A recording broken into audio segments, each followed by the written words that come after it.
American skydiver Luke Aikens made a successful jump from a height of 7,600 meters without a parachute. The extreme sportsman set a historical record when he jumped out of a plane without a parachute and landed in a net stretched between construction cranes, the area of which was 900 square meters. To better understand, this is 30 by 30 meters. Luke became the first person in the world to jump out of a plane, knowing that he would not use a parachute. He is one of the most experienced skydivers in the world, a hereditary fan of parachuting. He has made more than 18,000 jumps, of which in about 30 cases there were problems with the main parachute and had to use a spare one. So the hatch is always ready for unusual situations in the air. He jumped without a parachute over the desert in Southern California. The free fall lasted more than 2 minutes, and thanks to the precise calculations and skill of Luke Aikens, everything turned out as planned. The Aikens hatch jump was carefully planned, calculated, and prepared, but there are times when after your plane takes off, you were settling down to sleep, and suddenly you wake up from a scorching icy wind and a heartbreaking deafening noise. You are in a panic wondering where the plane went, and it's probably a dream, but I can't wake up. It seems fantastic, but history knows more than one case when people managed to survive after falling from a great height, and knowing about these cases, you will have a goal to fight for your salvation if you find yourself in such an absurd situation. Suppose you are 10 kilometers above the ground, all alone, and you fall. The situation is bad. But for now it would be better to focus on the positive aspects. At least you somehow managed to survive your plane.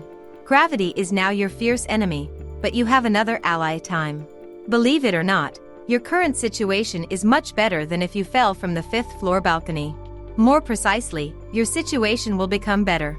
In the meantime, problems with oxygen at such an altitude will lead to hypoxia and loss of consciousness, and for a couple of kilometers you will fall like a brick. Then consciousness will return, and then try to remember these tips.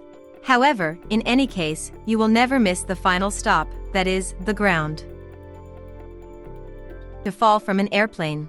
The first one was coined by Jim Hamilton, an amateur historian in Massachusetts who created the Free Fall Researchers page. This is an extensive database that includes almost all cases of falls from high. In 1972, Serbian flight attendant Vesna Vulovic served a DC-9 flight. The plane exploded over Czechoslovakia. The flight attendant flew 10 kilometers on a buffet table.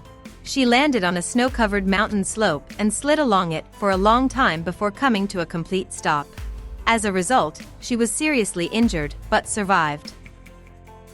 For now, let's forget about whether you were falling freely or were able to cling to some piece of the fuselage. The first thing you should be interested in is the terminal velocity, aka steady-state velocity of fall. The force of gravity pulls you down and tends to accelerate you. On the other hand, like any other moving object, you encounter drag, which increases as your speed increases. At some point, these forces balance out and the acceleration stops, meaning you reach steady speed. Depending on your weight, dimensions, and density of the surrounding air, you should accelerate to no more than 200 kilometers per hour, and this will happen in just 500 meters of free flight. That is, if you fall from a skyscraper or from a 10-kilometer height, you will hit the ground with the same force. For example, in 1943, a military pilot from New Jersey, Alan McGee, was thrown out of a B-17 plane while performing a combat mission in the skies over France. Having flown 6 kilometers, it broke through the roof of the railway station. Almost immediately he was captured by the Germans, who were shocked to see him alive. McGee crashed onto the stone floor of the station, but his fall was slowed when he broke through the glass roof. During your fall, you will probably figure out how to control your body and fly in the direction you want. The realist Alchemade fell from a height of 6 kilometers. He landed in a snowy thicket and escaped with only minor injuries. After making sure that his arms and legs were moving, Nicholas stood up from the snowdrift and lit a cigarette. But the surface of the water is a bad target. There is almost no difference from a concrete sidewalk. Water is practically incompressible. So stop being happy that there is a body of water under you, and try not to fall into it. Without losing sight of your intended goal, take care of your body position. To reduce the speed of your fall, act like a skydiver during a skydive.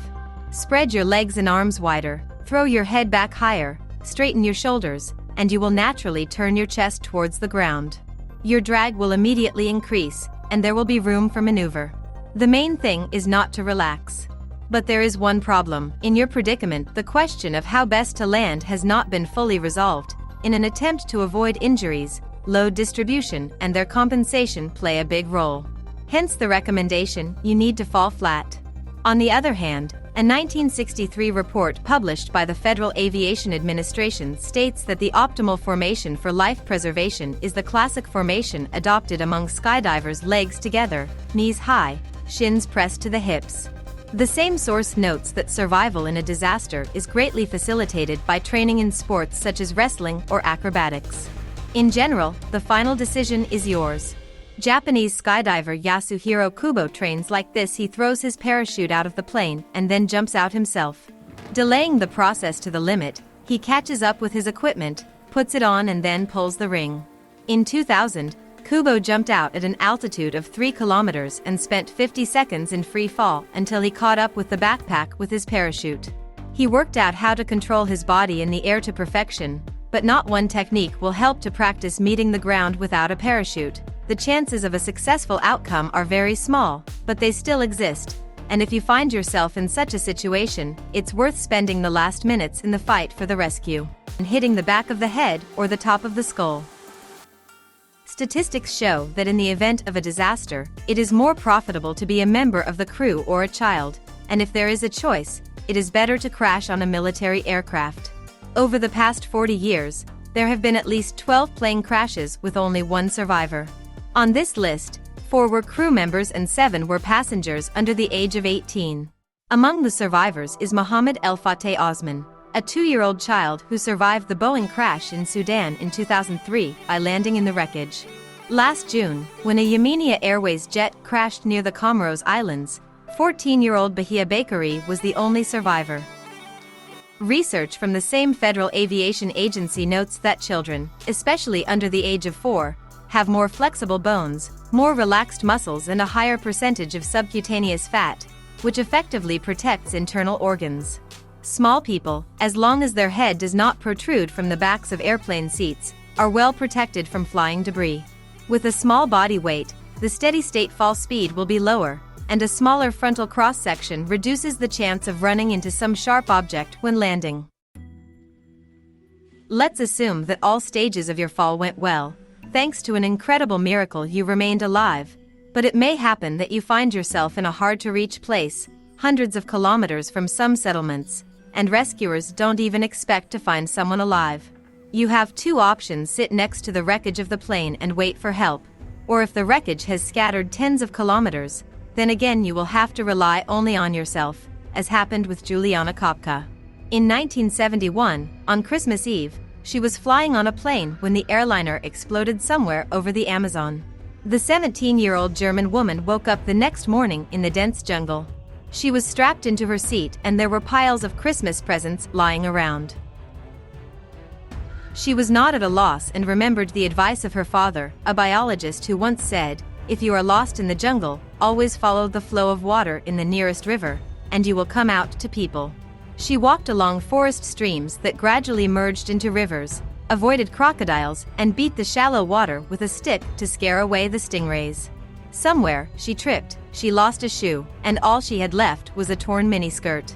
The only food she had with her was a bag of sweets, which she found among the rubble, and she had to drink dark, dirty water. She ignored the broken collarbone and the inflamed open wounds. On the 10th day, moving along the river, she saw a canoe pulled ashore. It took her several hours to climb the coastal slope to the hut, where she was discovered the next day by a team of lumberjacks. In Peru, this incident was perceived as a miracle. Indeed, according to the service's statistics, recording all air crashes since 1940, 118,934 people died as a result of the crash of 15,463 aircraft.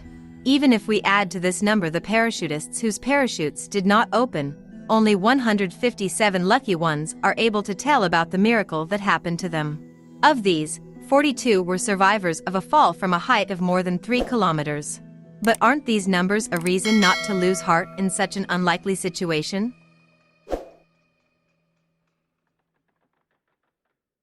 Well, that's all for today. Thank you all for watching. If it was interesting, support the video with likes. Thank you for subscribing, and take a look at what else we have prepared for you.